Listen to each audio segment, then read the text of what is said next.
जातिको सांस्कृतिक बाक्साको निकास स्थित डाक्टर भूपेन हाजरिका रङ्गमञ्चमा सांस्कृतिक कर्मशाला सम्पन्न।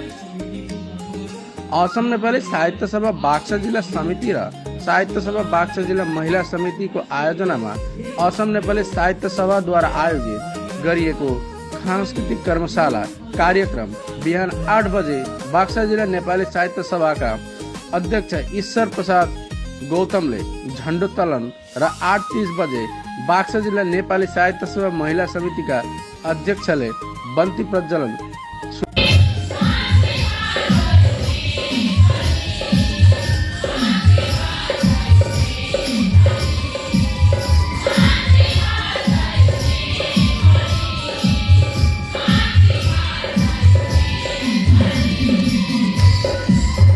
सुरु भएको थियो।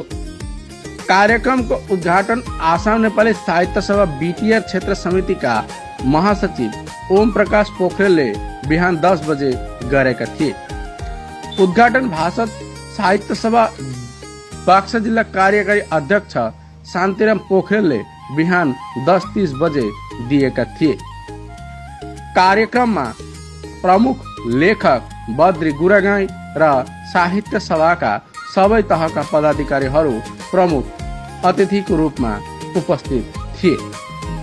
कर्मशालामा साहित्य सभा केन्द्रीय समितिका अध्यक्ष र महासचिव डाक्टर चिन्तामणि शर्मा र तिलक शर्माको उपस्थिति थियो। गोर्खा जनजातिका 26 जातीय समूहले धुन, मारुनी नृत्य, मादल, भुजेल नृत्य, डम्फु नृत्य, चम्ला नृत्य आदि सहित लोककला र सांस्कृतिक कार्यक्रम प्रस्तुत गरेका थिए।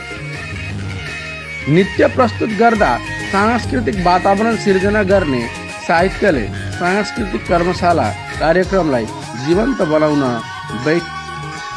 बेग्लै भूमिका खोलेको थियो।